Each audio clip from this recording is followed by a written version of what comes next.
Hello everyone, आज की video में हम लोग इग्नू का बीएड 2024 जो 7 जनवरी को एग्ज़ाम हुआ था वो सॉल्व करने वाले हैं। और सॉल्व करने से पहले थोड़ा सा आप लोग स्ट्रक्चर देख लीजिए, क्योंकि ये बहुत ज़्यादा कंफ्यूजिंग रहता है। तो 100 मार्क्स का आपका पेपर आता है, 120 मिनट आपको मिलते हैं और आपकी कोई भी नेगेटिव मार्किंग नहीं होती है। 2 पार्ट में आपका पेपर डिवाइड होता है। फर्स्ट पार्ट में आपका हिंदी मतलब जनरल हिंदी और जनरल इंग्लिश। हिंदी भी आती है, एक पैसेज आता है, और इंग्लिश भी आती है। दोनों में से आपको एक करना होता है। जो सीरियल नंबर होता है वो सेम होता है, ठीक है। तो ऐसा नहीं है कि इंग्लिश वाला आपको करना है, वो सेम ही होता है। जो इंग्लिश में पैसेज होगा वो सेम हिंदी में होगा। अब आप जिसमें कंफर्टेबल है उसमें कर सकते हैं। तो 10 नंबर का ये हो गया आपका। उसके बाद आपका सेक्शन इसमें 2 है, पार्ट ए में ही। इसमें logical and analytical reasoning 20 marks का आता है, मैथ्स और reasoning. Educational and general awareness ये 25 मार्क्स की है। Teaching learning and the school 25 marks का आता है। और पार्ट बी में आपका ये 5 विषय हैं। इनमें से कोई भी एक विषय आप सेलेक्ट कर सकते हैं। ऐसा कोई ज़रूरी नहीं है कि अगर आप मैथ्स के टीचर बनने जा रहे हैं तो आप साइंस नहीं कर सकते। इन 5 पोर्शन में से आपको जो उस टाइम आप एग्ज़ाम देने जा रहे हो, जौन से सबसे ईजी लग रहा है, आपको लग रहा है मैं इसमें से बढ़िया नंबर ले लूँगा, तो वो कोई भी आपको एक पोर्शन करना है। तो 20 मार्क्स का वो है। तो इस तरीके से आपके ये 100 मार्क्स हो गए हैं। और सारे नहीं करने हैं, इनमें से कोई एक करना है आपको, ठीक है। तो अब यहाँ पे हम देखते हैं, ये इंस्ट्रक्शंस दिए हुए हैं। ये तो आप जब एग्ज़ाम दोगे ये खुद से रीड आउट कर लेना। तो यहाँ पे ये सारे क्वेश्चन नंबर वगैरह दिए हुए हैं, कहाँ से कहाँ तक है, इंस्ट्रक्शंस है। देन उसके बाद हमारा ये स्टार्ट होता है जनरल इंग्लिश कॉम्प्रिहेंशन। तो मैं इसको धीरे धीरे स्क्रॉल कर रही हूँ, तो आप लोग इसको रीड कर सकते हो। और अभी जो क्वेश्चन आंसर आएंगे हम लोग उसके जो क्वेश्चन आंसर सही सही टिक करेंगे। और इसकी पीडीएफ के लिए आप लोग मेरा चैनल टेलीग्राम पे है, टीचिंग बाय ज्योति मैम, उस नाम से सर्च करेंगे तो आपको मिल जाएगा। वहाँ पे आपको ये क्वेश्चन पेपर का पीडीएफ मिल जाएगा। तो यहाँ पे अभी इंग्लिश में हम लोग क्वेश्चन नंबर 1 देखें, तो इसमें फर्स्ट आपका आंसर जो है सही है, children need to play not complete. उसके बाद कंप्लीट। और ये आपका क्वेश्चन 1 है। और सेम आपका हिंदी में भी यही सेम पैसेज है, कोई अलग से पैसेज नहीं है। और देखो मैंने अभी आपको समझाया था कि यहाँ पे देखो सेम वही है, मतलब वही है, सीरियल नंबर वही होता है। तो फर्स्ट सही हो जाएगा। उसके बाद सेम इस तरीके से यही इंग्लिश में क्वेश्चन है, 10 क्वेश्चन है, देखो ये सारे हैं ना। और यही क्वेश्चन हिंदी में है। तो आप जिस भी लैंग्वेज में कंफर्टेबल हो वो कर सकते हो। और अभी मैं इनके सही आंसर इंग्लिश हिंदी दोनों में टिक करके आपको मैं इसका जो है स्क्रॉल कर देती हूँ, ताकि आप इनके जो सही आंसर्स हैं वो देख सकें।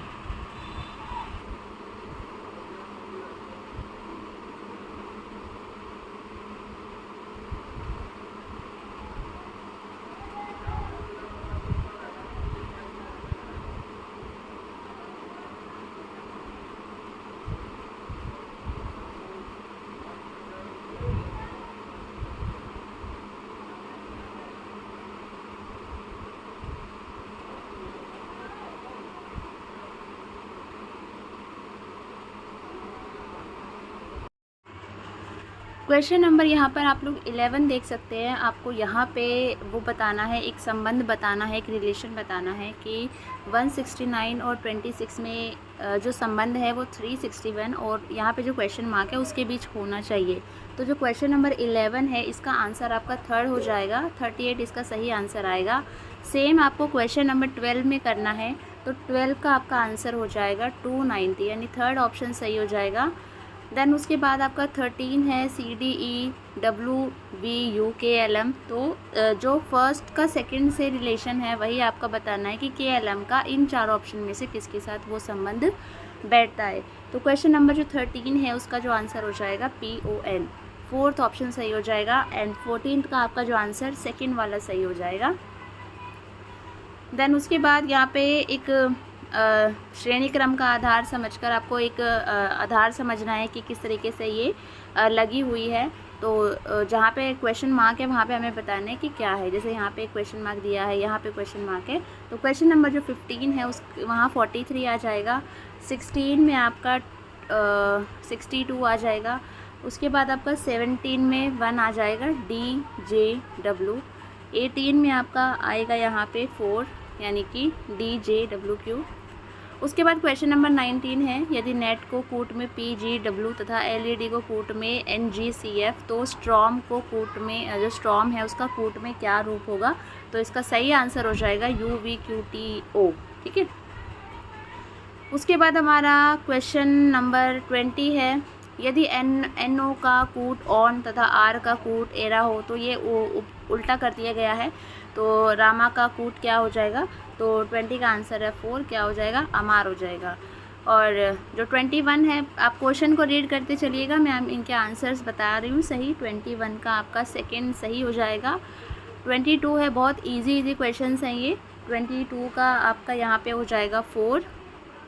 23 का आपका हो जाएगा 4। उसके बाद आपका जो 24 है, क्वेश्चन नंबर 24, इसका आपका 10 किलोमीटर सही आंसर आएगा। 25 का आपका आएगा सेकंड, पीरियड सही हो जाएगा। उसके बाद 26 से पूछा गया है कितने त्रिभुज है, ये जो दिया हुआ है आपको एक शेप दी हुई है, इसमें बताना है आपको कितने त्रिभुज हैं। तो 26 से इसका जो क्वेश्चन है इसका आंसर है 4। ठीक है। 27 है यहाँ पे, 27 में है सेकंड, 18 वर्ष। 28 का आपका सही आंसर हो जाएगा यहाँ पे A1। 29 का आपका सही आंसर हो जाएगा 1। ठीक है। उसके बाद हमारा है क्वेश्चन नंबर 30 का आंसर हो जाएगा 3, ममेरा भाई। देन उसके बाद हमारा क्वेश्चन नंबर 31 है यहाँ पे, प्राचीन भारत में निम्नलिखित में से कौन सा चिकित्सा शास्त्र मेडिसिन से संबंधित नहीं है? तो सुश्रुत था, धन्वंतरि थी, चरक थे, लेकिन भास्कराचार्य नहीं थे। ये हमारे किससे रिलेटेड थे? जिसको भी पता है कमेंट करके बताएं प्लीज़। क्वेश्चन नंबर 32 है, पिछड़े वर्गों का उत्थान किसका मुख्य कार्यक्रम था? प्रार्थना सभा का, रामकृष्ण मिशन का, आर्य समाज का या सत्य शोधक समाज का? तो इसका जो सही आंसर है वो है 4, सत्य शोधक समाज का। निम्नलिखित में से कौन सा क्षेत्र 1857 के विद्रोह से प्रभावित नहीं था? झांसी, चित्तौड़, जगदीशपुर या फिर लखनऊ? तो इसका जो सही आंसर है वो है चित्तौड़। ठीक है। क्वेश्चन नंबर 34 है आपका, भारत में सबसे प्राचीन वंश निम्नलिखित में से कौन सा है? तो क्वेश्चन नंबर जो 34 है, इसका आंसर है आपका मौर्य वंश सबसे प्राचीन वंश है इन चारों वंशों में अगर हम देखें तो। 35 है, अंतर्राष्ट्रीय समझौते को प्रभाव देने हेतु कानून बनाने के लिए भारतीय संविधान अनुच्छेद संसद को शक्तिशाली बनाता है। तो कौन से अनुच्छेद के अंतर्गत ये बात कही गई है? तो ये अनुच्छेद 253 के अनुसार। भारत के संविधान ने भारतीय संघ की योजना को किस देश के संविधान से लिया है? तो 36 का आंसर आपका सेकंड हो जाएगा, कनाडा। भारतीय संविधान में कितनी अनुसूचियां हैं? कितनी हैं? 37 का आंसर है 12 अनुसूचियां हैं। सरकारी आयोग का गठन किनके बीच संबंधों की समीक्षा करने के लिए किया गया था? तो ये किया गया था केंद्र और राज्यों के बीच। उसके बाद हमारा जो क्वेश्चन नंबर 39 है, राज्य के नीति निर्देशक तत्व है। आपको ये बताना है कि राज्य के नीति निर्देशक तत्व है गैर न्याय संगत, नॉन जस्टिएबल। राष्ट्रीय ज्ञान आयोग की अध्यक्षता किसने की? तो वो की थी सैम पित्रोदा ने। भारतीय स्वतंत्रता संघ लीग का गठन किसके द्वारा किया गया था? तो वो रास बिहारी बोस के द्वारा। महात्मा गांधी ने सविनय अवज्ञा आंदोलन के लिए किससे प्रेरणा प्राप्त की थी? तो वो की थी, जो इसका जो 42 है, इसका आंसर है 1, ठूरो से। भारत में ABC योजना शुरू की गई थी, तो ये की गई थी 2021 में। कब की गई थी? 2021 में। उसके बाद हमारा क्वेश्चन नंबर 44 है, भारत में बड़े पैमाने पर कॉफ़ी की कौन सी किस्म उगाई जाती है? ये क्वेश्चन आपसे पूछा गया है, तो इसका जो आंसर हो जाएगा वो हो जाएगा आपका अरेबिका। भारत में किस पर्वत में सबसे पुरानी चट्टानें हैं? तो क्वेश्चन नंबर 45 है आपका सेकंड, अरावली। ठीक है, बस सबसे पुरानी चट्टानें हैं अरावली में। क्वेश्चन नंबर 45 का आंसर हो जाएगा सेकंड। हिमालय पर्वत प्रणाली, हिमालय माउंटेन सिस्टम का संबंध निम्नलिखित में से किससे है? ये आपको बताना है। तो इसका जो सही आंसर है क्वेश्चन नंबर 46 का, वो है आपका वलित पर्वत, 1 आंसर इसका सही हो जाएगा। 47 है, निम्नलिखित में से भारत में कौन सा सबसे लंबा बांध है? तो वो है आपका हीराकुद बांध, जो सबसे लंबा बांध है। क्वेश्चन नंबर 48 है, MOOC यानी कि जो मूक है, इसकी फुल फॉर्म आपको बतानी है। तो मूक की जो फुल फॉर्म है वो है हमारी massive open online courses. NEP 2020 प्रस्तावित करती है कि अधिगम को होना चाहिए।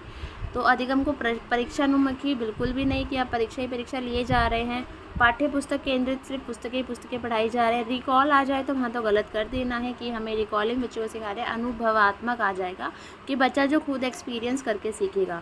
तो 49 का आपका सेकेंड ऑप्शन सही हो जाएगा।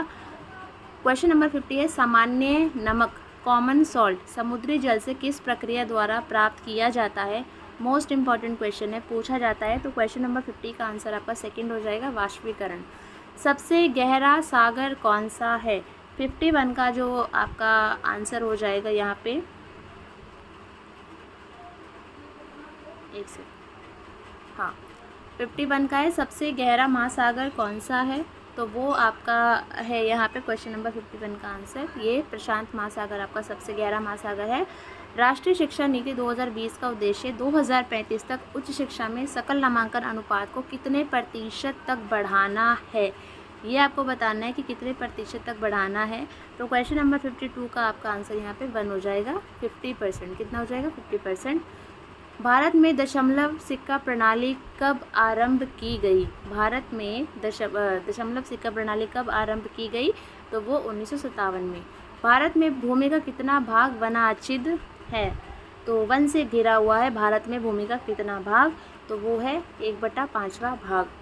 MOOC मूक किसके विचार पर बनाया गया। तो वो बनाया गया था वेब आधारित अधिगम के आधार पर। उसके बाद हमारा क्वेश्चन नंबर 56 है कक्ष में शिक्षक को व्यक्तिगत विभिन्नताओं का निराकरण किस प्रकार करना चाहिए। आपकी क्लास में वैरायटी है तो आप उसका निराकरण किस तरीके से करेंगे। तो वो है विभिन्न विद्यार्थियों की रुचियों क्षमताओं और आवश्यकताओं के अनुसार पाठ्यचर्या को डिज़ाइन करना। ठीक है, तो इसका थर्ड ऑप्शन सही हो जाएगा। और देखो बच्चे की आप लेवलिंग नहीं कर सकते, उनको बांट नहीं सकते हो। प्रत्येक विद्यार्थी की सबलताओं और दुर्बलताओं को जानना बिल्कुल हो सकता है, लेकिन अभी हमारा थर्ड ऑप्शन सही बैठ रहा है। शिक्षण की एकल पद्धति को अपनाना बिल्कुल गलत है। आप एकल पद्धति अपना के क्या ही कर लोगे। ठीक है, कुछ नहीं हो सकता एकल पद्धति अपना के। उसके बाद हमारा है यहाँ पे क्वेश्चन नंबर 57 की अगर हम बात करते हैं यहाँ पे, तो क्वेश्चन नंबर 57 है NEP 2020 के अनुसार माध्यमिक स्तर पर कौन सी कक्षाएं शामिल है। NEP 2020 के अनुसार माध्यमिक स्तर पर कौन सी कक्षाएं शामिल है। तो 57 का आंसर है आपका 2 9 to 12। क्वेश्चन नंबर 58 है 58 है आपका यहाँ पे समय सारणी टाइम टेबल में 2 निरंतर क्रमागत कालांशों में एक ही विषय नहीं रखना चाहिए। समय सारणी निर्माण के निम्नलिखित में से किस सिद्धांत से ये कथन संबंधित है। देखो टाइम टेबल बनाने के कुछ प्रिंसिपल्स होते हैं और इसमें बोला है कि 2 पीरियड के अंदर मतलब समय सारणी में 2 लगातार पीरियड में एक ही विषय नहीं रखना चाहिए कि आप फर्स्ट पीरियड में भी मैथ करवा रहे हो और सेकंड में भी मैथ करा रहे हो। एक ही विषय आपको नहीं रखना चाहिए कंटिन्यू, 2 कंटिन्यूस में। तो ये कौन सा सिद्धांत है टाइम टेबल बनाने का। तो 58 का आपका आंसर है ये 4th वाला विविधता का सिद्धांत प्रिंसिपल ऑफ वैरायटी। 59 है निम्नलिखित में से कौन सा शिक्षार्थी की अधिगम प्रक्रिया को प्रभावित नहीं करेगा। तो देखो अभिप्रेरणा उसके सीखने की उसको अधिगम को प्रभावित करेगी। लर्निंग प्रोसेस है, अगर हम बच्चे को मोटिवेट करते हैं वो जल्दी सीखेगा, है ना। अधिगम के लिए इच्छा मतलब डिज़ायर फॉर लर्निंग, इंटेलिजेंस उसकी बुद्धि भी मतलब मैटर करती है। सामाजिक मान्यता मतलब उसको कोई सोशली रिकॉग्निशन मिल रहा है तो ही वो सीख रहा है, अधिगम उसको प्रभावित कर रहा है। ठीक है, तो ये नहीं होगा। तो मतलब 4th वाला ऑप्शन इसका सही हो जाएगा। 60 है समूह गतिकी यानी ग्रुप डायनामिक्स को केवल किसके द्वारा समझा जा सकता है। तो वो सहयोगी कार्य कोलैबोरेटिव वर्क द्वारा ही समझा जा सकता है। ठीक है, सॉरी। क्वेश्चन नंबर 61 है निम्नलिखित क्रियाकलापों में कौन सा मूर्त अनुभव कंक्रीट एक्सपीरियंस का उदाहरण है। तो क्वेश्चन नंबर 61 का आंसर है यहाँ पे 2 क्षेत्र भ्रमण। ठीक है, फील्ड विजिट। यदि आप बच्चों में प्रेक्षण करने की क्षमता को बढ़ाना चाहते हैं तो निम्नलिखित में से किसे संस्तुत करेंगे। यहाँ पर प्रेक्षण करने की क्षमता मतलब ऑब्जर्व करने की क्षमता। ठीक है, तो 62 का आपका सही आंसर हो जाएगा 4th मानसिक शक्तियों मेंटल फैकल्टीज़ को प्रशिक्षित करना, विषयों में रुचि विकसित करना, एक मॉडल तैयार करना, इंद्रियों को तीव्र करना नहीं। 4th ऑप्शन इसका सही हो जाएगा। देश में शिक्षक शिक्षा के नियोजन एवं संयोजन में शामिल शीर्ष संस्था कौन सी है। वो है हमारी NCTE। RCI की फुल फॉर्म, UGC की फुल फॉर्म और NCERT की फुल फॉर्म और NCTE की फुल फॉर्म आप लोगों को पता होनी चाहिए और आप में से बहुत लोगों को पता भी होंगी। 64 है, निम्नलिखित में से कौन सी विधि विद्यार्थियों में संज्ञानात्मक, भावात्मक और शारीरिक विकास को विकसित करती है। तो क्वेश्चन नंबर जो 64 है इसका आंसर है आपका खेल विधि। ठीक है, ये बच्चे के अंदर संज्ञानात्मक, भावनात्मक और शारीरिक विकास को विकसित करती है। प्रदर्शन में तो हम ही डेमोन्स्ट्रेट कर रहे हैं, व्याख्यान तो होगा नहीं, अन्वेक्षण विधि में नहीं होगा, खेल विधि में होगा। ठीक है, एक उद्दीपन के प्रति प्रतिक्रिया करने में निम्नलिखित में से कौन सी क्षमता या योग्यता व्यक्ति को विभिन्न उपागमों के प्रयोग करने में सहायता करती है। तो इसका आंसर है फ्लेक्सिबिलिटी। सेकंड इसका सही आंसर हो जाएगा। नेक्स्ट क्वेश्चन है परख का अर्थ है। फुल फॉर्म पूछी हुई है परख की आपसे, तो यहाँ पे क्वेश्चन नंबर 66 का आंसर है यहाँ पे third, performance assessment review and analysis of knowledge for holistic development. Third option इसका सही हो जाएगा क्वेश्चन नंबर 66 का। एक नया पाठ प्रारंभ करने से पहले शिक्षक को अपने शिक्षार्थियों को ब्रेनस्टॉर्मिंग में शामिल करता है। इसका प्रयोजन है शिक्षार्थियों के पूर्व ज्ञान का आकलन करना। जब हम लेसन प्लानिंग करते हैं तो भी हम बच्चे का पूर्व ज्ञान देखते हैं। तो सेकंड ऑप्शन सही हो जाएगा 67 का। अपशिष्ट प्रबंधन मतलब वेस्ट मैनेजमेंट शीर्षक के बारे में शिक्षक शिक्षार्थियों से विचारों पर तीव्रता से सोचने के लिए कहता है और उनसे अपने विचारों को नोटबुक में लिखने के लिए भी कहता है। वह किस प्रकार फोकस कर रहा है। ठीक है, किस प्रकार फोकस कर रहा है, ब्रेनस्टॉर्मिंग, ड्रिल, नोट टेकिंग या जनरल लेखन। तो वो अभी किसके बारे में, अगर वो फटाफट से उनको सोचने के लिए बोल रहा है, ठीक है, तो मतलब वैसे ब्रेनस्टॉर्मिंग के अंदर आता है ये, तो 68 का आपका फर्स्ट हो जाएगा। ठीक है, ड्रिल नहीं आएगा, नोट टेकिंग नहीं आएगा, जनरल लेखन नहीं आएगा। 69 है, एक शिक्षक कक्षा 3 के विद्यार्थियों के लिखित निष्पादन मतलब लिखित परफॉर्मेंस का विश्लेषण करता है और यह महसूस करता है कि 80% विद्यार्थी एक अंक के गुणा ठीक से करने में सक्षम नहीं है। शिक्षण के किस चरण में यह क्रियाकलाप घटित होगी। तो ये कब होगी, हमारा जो क्वेश्चन नंबर हमारा 69 है, फोर्थ में। ठीक है, देखो पूर्व शिक्षण चरण में तो नहीं होगी, मतलब ये एक तरीके से पूछा जा रहा है आपसे, अगर एक लेसन प्लानिंग है और टीचर ने ये ज्ञात किया कि भाई इतने बच्चे नहीं कर पा रहे, तो उत्तर शिक्षण चार्ट है ना, पोस्ट टीचिंग फेज़ होता है, जो मतलब पढ़ा दिया बच्चों को, उसके बाद हम एक टेस्ट लेते हैं, मूल्यांकन करते हैं, उस वाले चरण में हमें पता चलेगा कि कितने बच्चों को आया, कितना, उसी में तो हम लोगों को पता होता है ना। तो ABC का अर्थ पूछा हुआ है यहाँ से। अभी ABC से रिलेटेड एक क्वेश्चन और गया है हमारा, तो ये है एकेडमिक बैंक ऑफ क्रेडिट। उसके बाद हमारा क्वेश्चन नंबर यहाँ पे 71 है, शिक्षकों के लिए राष्ट्रीय डिजिटल ढांचा, नेशनल डिजिटल इंफ्रास्ट्रक्चर प्रदान करने वाला पोर्टल है यहाँ पे DIKSHA, दीक्षा। ठीक है, दीक्षा की फुल फॉर्म, शिक्षा की फुल फॉर्म, ज्ञान की फुल फॉर्म, शक्ति की फुल फॉर्म याद कर लेना। 72 है यहाँ पे, निम्नलिखित में से कौन सा शिक्षण के लक्ष्य से संबंधित है। तो हमारा लक्ष्य होता है व्यवहार में बच्चे के वांछित परिवर्तन लाना, तो थर्ड ऑप्शन सही हो जाएगा। 73 है यहाँ पे, आपसे पूछा गया है निम्नलिखित में से किस कौशल में पूर्व ज्ञान का परीक्षण आता है। कौन से कौशल में पूर्व ज्ञान का परीक्षण आता है, तो वो आता है प्रस्तावना कौशल में। ठीक है, स्किल ऑफ इंट्रोडक्शन, जो हम लेसन प्लानिंग करते हैं बेसिकली, उससे पूछा गया है ये क्वेश्चन।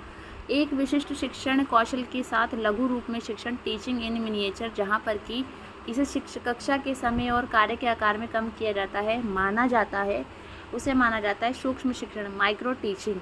तो सबको पता होगा माइक्रो टीचिंग क्या होता है, बहुत ही लिमिटेड, उसके साथ एक पर्टिकुलर उसके साथ कोई शिक्षण कौशल के साथ उसमें हम टीचिंग करते हैं।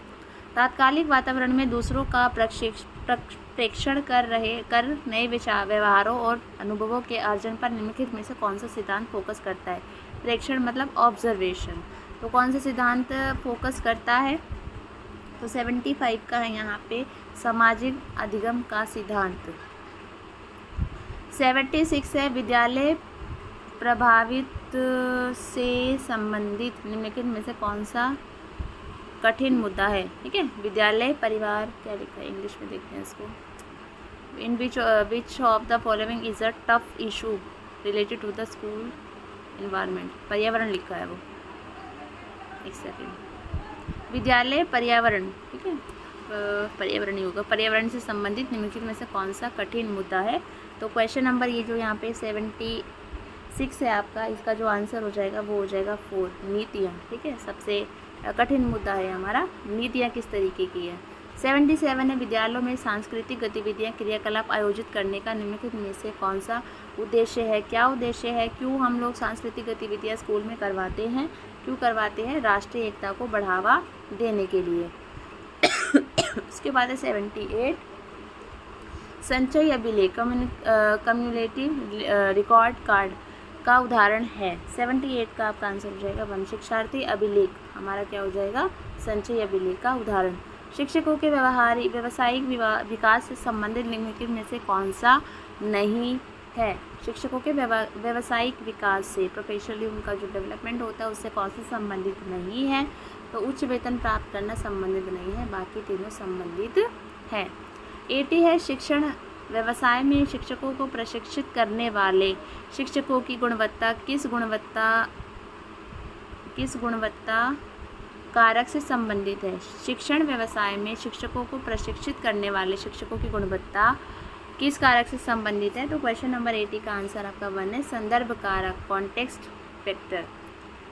उसके बाद हमारे साइंस के क्वेश्चंस हैं, क्वेश्चन नंबर 81 से स्टार्ट होंगे। रासायनिक अभिक्रिया हुई यह निर्धारित करने के लिए निम्नलिखित में से कौन सहायता करेगा। तो यहाँ पे जो क्वेश्चन नंबर 81 है इसका आंसर है 4।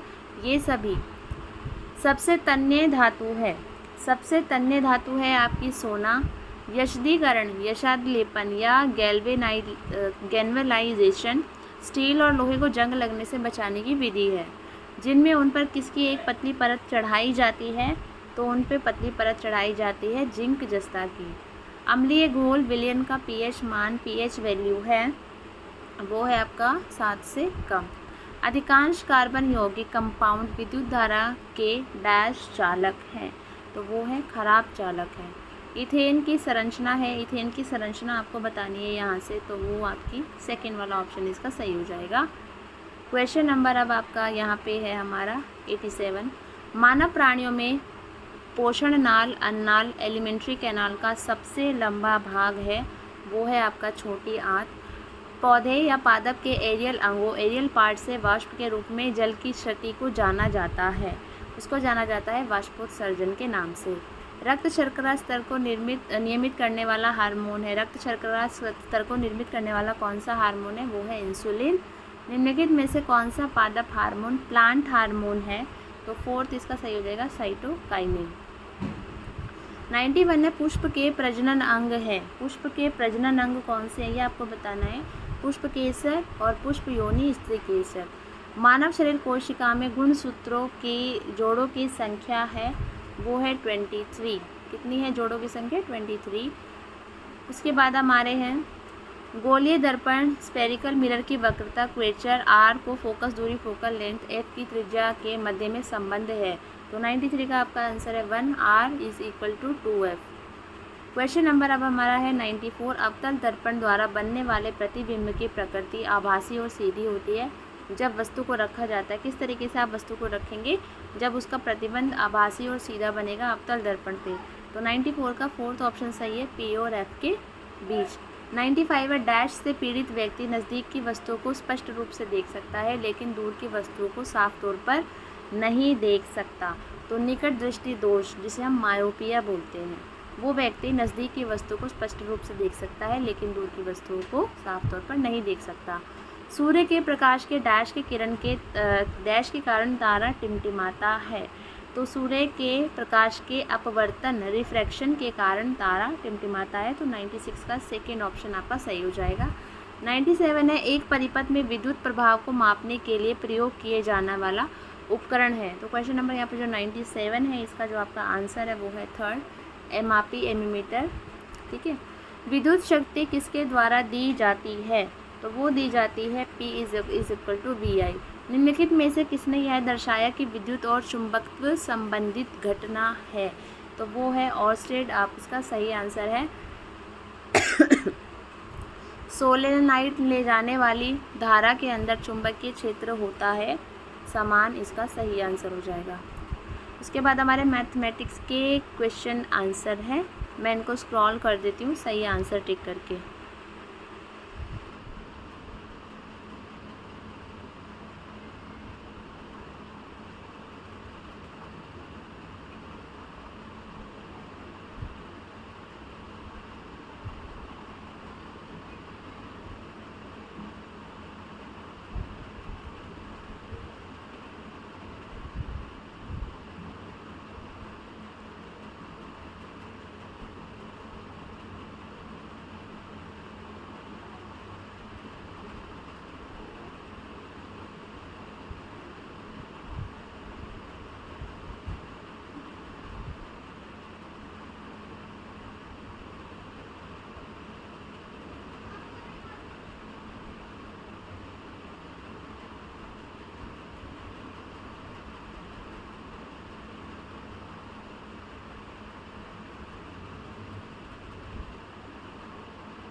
उसके बाद हमारे सोशल साइंस वाले क्वेश्चन स्टार्ट हो जाते हैं। क्वेश्चन नंबर आपके 121 से। इसमें है a history of British India पुस्तक का लेखक कौन है, तो वो है जेम्स मिल। बम्बई में किस वर्ष पहली सूती कपड़ा मिल स्थापित की गई थी? 1854 में। किस शासक को देवनंदन प्रिय और प्रियदर्शी कहा जाता था? वो है अशोक। क्वेश्चन नंबर 124 है, भारत में शिक्षा की पहली राष्ट्रीय नीति कब आई? तो वो कब आई थी? 1968 में। ठीक है, तो क्वेश्चन नंबर 124 का आपका सेकंड है। दूसरी कब आई थी? 1986 में। और तीसरी 2020 में। भारत का संविधान कब लागू हुआ था? 26 जनवरी 1950। RTE एक्ट, ठीक है, राइट टू एजुकेशन, 2009 में। उच्च प्राथमिक स्तर पर सुझाया गया शिक्षक अनुपात कितना है? तो ये हमारा है 35:1, 35 बच्चों पर एक टीचर। निम्नलिखित में से कौन सी उत्तर प्रदेश की सर्वाधिक लोकप्रिय शास्त्रीय नृत्य शैली है? तो वो है कथक। निम्नलिखित में से कौन सी पर्वत श्रृंखला भारत में सबसे पुरानी है? तो अरावली पर्वत श्रृंखला। सतपुड़ा श्रृंखला की सबसे ऊंची चोटी कौन सी है? वो है धूपगढ़। निम्नलिखित में से कौन सी नदी एशिया की सबसे लंबी नदी है? तो वो है यांगत्जे। ठीक है, उसके बाद अगला प्रश्न है हमारा 131। नीति आयोग का अध्यक्ष कौन होता है? प्रधानमंत्री होता है। क्वेश्चन नंबर 131 का आंसर आपका सेकंड है। निम्नलिखित में से कौन सी एक आग्नेय चट्टान नहीं है? 132 का आंसर आपका सेकंड है, हेलाइट। एक मिश्रित अर्थव्यवस्था में 133 का आंसर है आपका फोर्थ। एक मिश्रित अर्थव्यवस्था में आर्थिक समस्याएं सरकार व निजी क्षेत्र द्वारा मिलकर सुलझाई जाती है। 134 है, यदि किसी वस्तु की अतिरिक्त इकाइयों की खपत से संतुष्टि का स्तर कम होता है तो ऐसी परिस्थिति को क्या कहते हैं? तो 134 का आपका आंसर है 1, सीमांत उपयोगिता का धुंधलापन, ह्रास। 135 है, किसी अर्थव्यवस्था में महंगाई को नियंत्रित करने की सर्वाधिक उपयुक्त गणनात्मक विधि है? तो वो हमारी है कैश रिजर्व रेशियो। भारत के किस प्रथम शासक की सीमाएं भारत से परे जाती थी? प्रथम शासक की सीमाएं भारत से परे जाती थी, तो वो है हमारा कनिष्क। चिपको आंदोलन का प्रारंभ किसने किया था? सुंदरलाल बहुगुणा ने। जब केवल कुछ वस्तुओं के लिए बहुत अधिक धन लगाने लगे तो यह महंगाई कहलाती है, डिमांड पुल इन्फ्लेशन। भारत नागरिकता कानून कब लागू हुआ? यह हुआ था 1955 में। संसद से पारित कानून को निरस्त करने के लिए भारत के राष्ट्रपति को कौन से वीटो में प्रदान की गई है? तो क्वेश्चन नंबर जो आपका 140 है, इसका जो आंसर है आपका वो है थर्ड, एब्सोल्यूट वीटो। इसके बाद आपके इंग्लिश के क्वेश्चंस हैं। ये बहुत ज़्यादा ब्लर हो रखा है, फिर भी हम इसको पढ़ने की कोशिश। ये फर्स्ट वाला तो नहीं हो पाएगा, दिख ही नहीं रहा है बिल्कुल भी ये।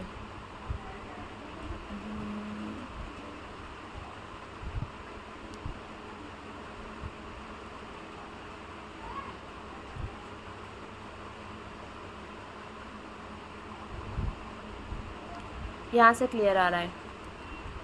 यहाँ पर है the Roman empire was overthrown by Nordic barbarians. तो यहाँ पर 141 है। इसका जो ये है यहाँ पे इन्होंने पूछा हुआ है, जो क्वेश्चन पूछा हुआ है इन्होंने मीनिंग पूछा है, ठीक है, अंडरलाइन वर्ड्स का। तो बारबारियंस है यहाँ पे, इन्होंने इसका मतलब पूछा है। तो यहाँ पे 141 का जो आपका सही आंसर हो जाएगा वो हो जाएगा अनसिविलाइज्ड। ठीक है, तो फोर्थ ऑप्शन इसका सही हो जाएगा। क्वेश्चन नंबर 142 है the captain bemoans the fact that his team lost again। तो bemoans का मतलब आपको यहाँ पे बताना है। तो 142 का आंसर आपका है laments, थर्ड वाला ऑप्शन सही हो जाएगा। Her career reach its zenith in the 1990s। तो 143 का आंसर आपका 4 हो जाएगा, pinnacle. His ambition is to sail around the world। तो desire, ambition desire. The talks have failed, there seems to be no way out of this impasse। तो 145 का आपका third हो जाएगा, स्टेलमेट। उसके बाद आपका 146 है, यहाँ पे करेक्ट स्पेल्ड पूछा हुआ है, ठीक है, जो करेक्ट स्पेलिंग है एम्बैरेसमेंट, यहाँ पर 4 स्पेलिंग दी है, तो फर्स्ट वाली सही है एम्बैरेसमेंट, बाकी गलत है आपकी। इस तरीके से 147 में आपकी थर्ड वाली सही है रिकमेंड, ठीक है, रिकमेंड। उसके बाद प्रोनाउंसिएशन 148, तो फर्स्ट वाली सही है प्रोनाउंसिएशन। 149 सुपरसेट, तो इसमें 149 में आपका फोर्थ वाला सुपरसेट आपका सही आंसर है। अमेच्योर, तो इसमें है आपका 150 में सही आंसर फर्स्ट वाला। उसके बाद इन्होंने पूछा है मीनिंग बताना है आपको, यहाँ पे ऑपोजिट मीनिंग बताना है, ठीक है, ऑपोजिट बताएंगे आप लोग। 151 kind, the animal body decided to be kind to animals in its vicinity, ठीक है। तो 151 का जो आपका आंसर है वो है 4 क्रूल, ठीक है, kind cruel. The teacher asked to the boy to be polite, 152 का सेकंड हो जाएगा, रूड हो जाएगा। His article in the newspaper got adverse comments, 153 का आंसर आपका थर्ड हो जाएगा, फेवरेबल। 154 है the tourist got an incredulous view of the Taj Mahal in the moonlight, इसका ऑपोजिट वर्ड आपको बताना है। 154 में आपका 1 हो जाएगा, बिलीवेबल। उसके बाद आपका है 154 हो गया। 155 से 155 में इन्होंने पूछा है एप्रोप्रिएट, क्या पूछा है इन्होंने, appropriate word from the given alternate complete in the sentence. The baby bird was restless as it was, यहाँ से कोई भी 4 वर्ड से एक वर्ड को उठा के इस सेंटेंस को कंप्लीट करना है, तो 155 का आपका हो जाएगा सेकेंड, ठीक है, अबंडेंट। उसके बाद है we all agreed after dinner Shobha had organised a dash evening, 156 का आपका हो जाएगा सेकेंड, मैग्निफिकेंट इवनिंग। उसके बाद है correct the answer, choose the correct answer. Which of the following novels is written by R K Narayan, are K Narayan ने इनमें से कौन सी नॉवल लिखी है, तो 157 का मालगुडी डेज, देखी भी होगी आप लोगों ने, इनमें से बहुत लोगों ने देखी होगी। The author of the series on Harry Potter is, तो 158 का आपका आंसर है थर्ड, J.K. रॉलिंग। 159 है who is the author of famous book Alice in Wonderland, 159 का आपका आंसर है third, Lewis Carroll. Ruskin Bond has written the following in the famous Rusty series, तो इसका थर्ड है the room on the roof. Hindi के प्रश्न आपके start हो गए हैं, तो ये यहाँ पे पैसेज दिया हुआ है, इस पैसेज को पढ़ के आपको नीचे दिए गए प्रश्न हैं उनको आपका उत्तर, उनको जो है आपको आंसर करना है। तो गद्यांश का उचित शीर्षक आपको चुनना है, तो उचित शीर्षक है जीवन में वृक्षों की महत्ता। एक बार इसको पढ़ लें, या आप लोग इसको धीरे धीरे पॉज करके पढ़ लेना, वीडियो काफ़ी लंबी हो जाएगी वरना। हमारा स्वास्थ्य वृक्षों पर निर्भर है क्योंकि ये हमें प्राणवायु देते हैं। हमारे स्वास्थ्य का हर बिंदु अनुप्राणित है, 163 का, तो इसका 1 सही हो जाएगा, ऑक्सीजन की उपलब्धता से। हजारों सिंहासनों से कहीं अधिक मूल्यवान है एक स्वस्थ मन। स्वस्थ रहने की गारंटी है, स्वस्थ रहने की गारंटी है हमारी अपने आसपास के पेड़ों की रक्षा। अविभाव समास किस में है, ये 4 ऑप्शन दिए हैं, अविभाव आपको समास बताना है, तो वो है निसंदेह में अविभाव समास है। कोई विशेषण है, जो कोई है ये कौन सा विशेषण है, तो ये हमारा है सार्वनामिक विशेषण। काली घटा का घमंड घटा, इसमें कौन सा अलंकार है, इसमें यमक अलंकार है। दोहे का उल्टा छंद है, दोहे का उल्टा छंद है, तो इसका 169 का सी हो जाएगा, सोठा। आँख का तत्सम रूप है, तत्सम रूप आँख का अक्षी है, फोर्थ ऑप्शन इसका 170 का सही हो जाएगा। अंगुली का तत्भव रूप कौन सा है, 171 का 3, उंगली। अंगुली तत्सम है, उंगली तत्भव है। प का अंतिम व्यंजन कौन सा है, प फ ब भ म, तो 172 का आंसर हो जाएगा म, सेकेंड ऑप्शन। अक्ल का दुश्मन, मुहावरे का सही अर्थ है अक्ल, ये तो अक्ल का दुश्मन है, ये तो मूर्खता से काम करने वाला है। जो मांस खाता है उसको हम क्या बोलते हैं, जो मांस खाता है उसके लिए उपयुक्त शब्द है सामिश, जो मांस खाता है, ठीक है, वैसे तो हम लोग मांसाहारी बोलते हैं, सामिश भी कहते हैं इसको। और 175 है निम्नलिखित में से देशज शब्द है किशन, हिमालय, गड़बड़ या फिर परिवार, तो वो आपका गड़बड़ आपका देशज शब्द है। 176 है आलस्य शब्द का विशेषण है, 176 में है 1, आलसी। आलस्य शब्द का विशेषण आलसी। शुद्ध शब्द है ऐतिहासिक, ऐतिहासिक, ऐतिहासिक, ऐतिहासिक, तो 177 का 4 आंसर सही है। देवनागरी लिपि, किस में लिखी, देवनागरी लिपि में लिखी जाती है? 178 का है 1। हिंदी। अधिकतम शब्द का विलोम होगा, बहुत इजी क्वेश्चन है। न्यूनतम 179 है ना, तो 179 का सेकंड हो जाएगा। रंगभूमि किसकी रचना है? तो रंगभूमि हमारी मुंशी प्रेमचंद जी द्वारा रचित है। तो ये 180 क्वेश्चंस आपने देखे। Thank you so much everyone.